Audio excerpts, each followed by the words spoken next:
Yo, it's Tron. Hope everyone's having a good day, good weekend so far. I know Sundays are rough, but we got a good one. We got Hotboxing the Locker Room Storytime, or we Hotbox the Locker Room Storytime. So, this was a little while ago, actually. I was like 16, so this is almost 5 years ago, and it was in the middle of summer. Like, not most of my stories, but a lot of parties were during summer. But this wasn't a party or anything. This was just us going to the lake, right? Or I guess you could call it the beach. We called it the lake, though. We had a lot of different names for this place, but we would go there, right? And this place, this beach lake, would be packed with people, right? Until like 4 or 5 p.m. I don't know why. I guess that's when like parents want to take their kids home, maybe, or it's around dinner time. But this beach would be popular all day, right? And they wouldn't close till dark or till like 9, 10 p.m., right? And people would leave at like 5, 6, and that gap right there from like 6 p.m. to 9 p.m., no one would be there, right? Like, absolutely no one. Even workers would just leave, right? So, like, the people that are supposed to make sure you pay to get in and, like, make sure you're not smoking in the bathrooms or something, they would just leave, right? And quickly we learned, hey, after 6 p.m., like, the teenagers, whoever can come out and do whatever they want, and not be looked down upon or whatever. Just, it was a place we could smoke and hang out and basically party without going to a party. So we started going there towards nights, right? And we always talked about they had bathrooms there and they had locker rooms, right? Not even connected. Like, when you see a locker room, usually it's a bathroom connected to a locker room, or, like, they'll have a bathroom and then there's showers, or there's, like, places to change. This was literally girls' bathroom, guys' bathroom, and then they had separate locker rooms. Like, it was an old little building, but they, like, made designated rooms for everybody. It was kind of nice, right? So we didn't go in the bathroom because we knew even if someone happened to come here, like, if they were going on a jog and they had to go to the bathroom, maybe they'd come here. So we were like, hey, we could probably hotbox the locker room sometime. No one ever goes in there, even when it's busy. Like, who's gonna go in there when it's when it's not busy at all, especially when all the teens are there, just messing around. There's also people that would always go there for like skateboard and bike tricks too. There wasn't it wasn't a skate park, but it had a lot of ledges and just a lot of little jumps and stuff. So people would bring like little bikes and or not bikes, but bikes, skateboards, just random things, and would be doing tricks and stuff. I never saw any rollerbladers or anything, right? But on this day, it was me, my one other friend, and there was a third person there, but I remember we didn't go there with them. Like, we got there and they happened to be there. So we met up, and I remember with me, I had 1 or 2 blunts. It was during a blunt phase in my life, right? I couldn't roll them, but I would go to the gas station because, the guy would sell to me underage, and I would get swishers and stuff, and then I'd bring weed, and I'd just have someone that knew how to roll for me, right? And then I'd give them the tax hits, right? I'd be like, I don't know how to roll. If you can roll this for me, you can hit it however many times you want, basically. And once I learned to roll, I didn't do that anymore, but I didn't know how to roll at the time, so we get into the bathroom or the locker room, right? And the way the locker room's set up, it'd be hard to catch us, right? Like, to hotbox the whole room, which we were gonna do. That was our objective, and you'll see we got pretty close. We knew that, hey, this is going to take a long time, but if someone walks in like the first like 10 minutes or 15 minutes they're doing this, they might smell it, but they're not going to see us, right? Because the locker room, you walk in and it's an immediate wall, right? So you can't see anything.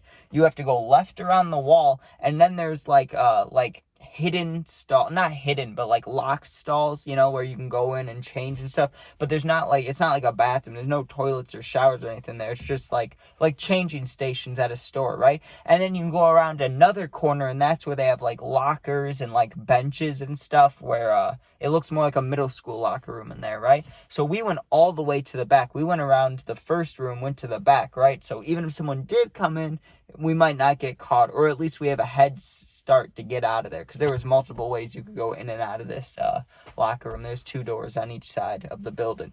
So we get in there, and we did invite the third person to come with, because I remember he was sitting at a lunch table, and you have to walk by the lunch tables to get to the locker room. So when we saw him, we were like, hey man, we're gonna go try to hotbox the locker room. You want to come? And what do you think his answer was? Of course I want to come. So he comes with, we go in there, and we get our spot set up, right? And I sat right on one of the benches, and I had my back on the lockers, kind of like this, and I was just chilling, had my feet out in front of me on the bench, just waiting to get the blunts started, right? We only had one lighter with us too.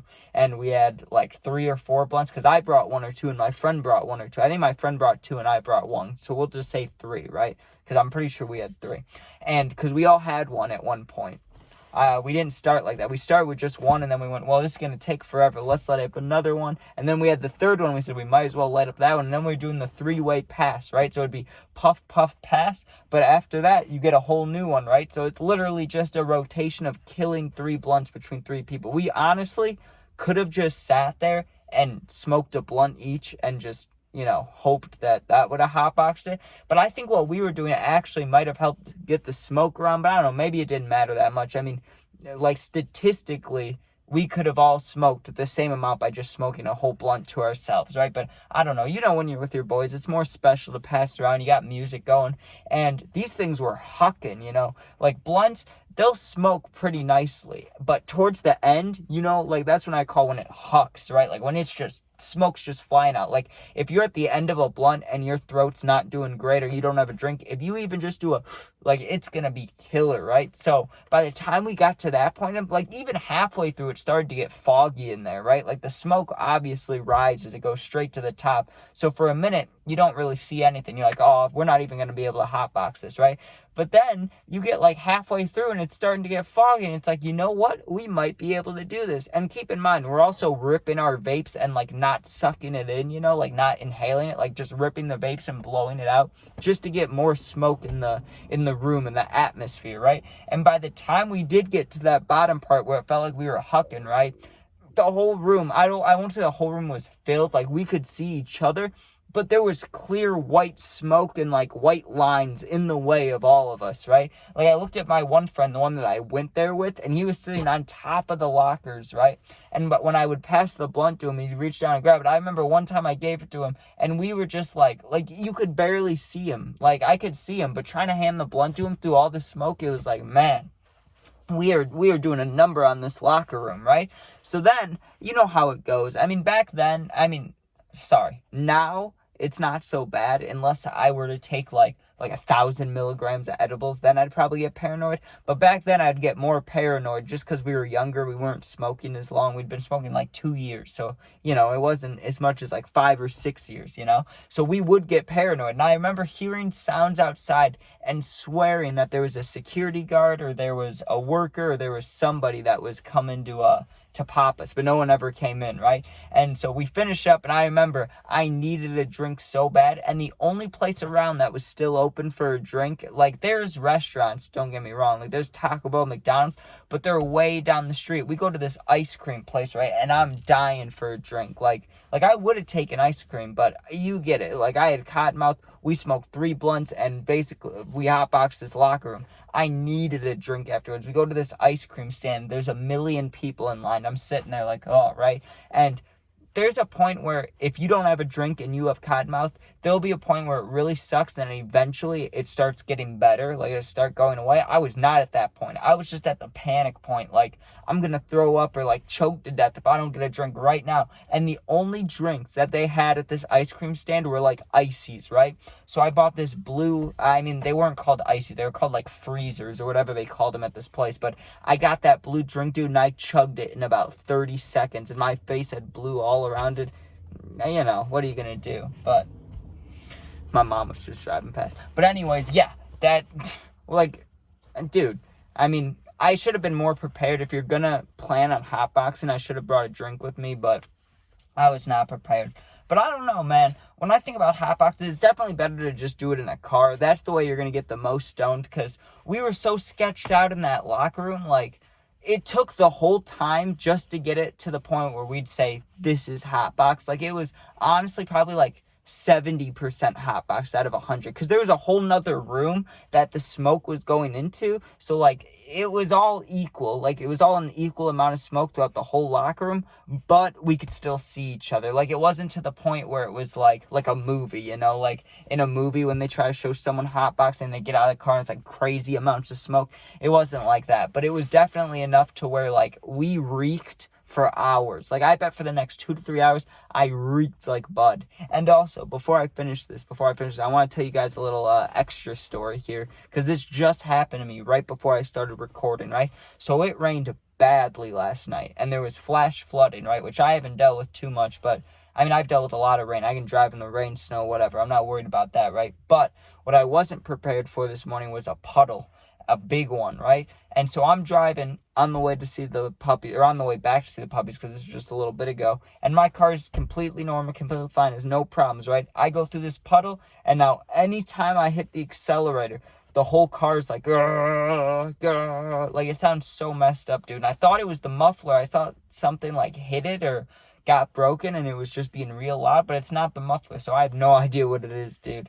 I have no idea. I'm probably gonna have to take it in. That sucks, but what are you gonna do? That's what I get for driving fast. And they had a sign up that there was water on the pavement, but they gave it like, it was like 3 seconds before the giant, it looked like a lake. It looked like you were driving into a lake, dude. And I went from like 40 miles per hour to just 0 in a matter of like 3 seconds. Or not 0, but like 5. Like, I got so slowed down, and my car's messed up now. I don't know. I had to get that fixed. But yeah, that's my little story before I finish. But yeah, hotboxing the locker room, you know, it's not great. It's not like the greatest story time of all time, just because we didn't have to run from the cops. We didn't get caught. Like, if we got caught, I'm sure people would enjoy it more, but we're always getting, you know, running away from people or getting caught. At least this time, we had a plan. We executed it perfectly. We all got high. We hotboxed the locker room, and we didn't get caught. So I'd call that successful. Some may call it a little more boring that we didn't get caught. I call it successful. But anyways, thanks for watching. If you enjoyed, please sub, please share. Or I said I'm going to stop saying that. So never mind that. Don't do what I just said. But yeah, if you ever need anything, if you comment, I always answer my comments as long as they're positive. But if you need to talk to somebody, you're going through something, you're feeling alone, need someone, my Instagram is attached to my YouTube. You'll see the link if you go to the channel info, and my Instagram's linked. You go in there, DM me, and I'll get back to you within a day. But thanks for watching. Be safe. Hope everyone has a good week, and peace out.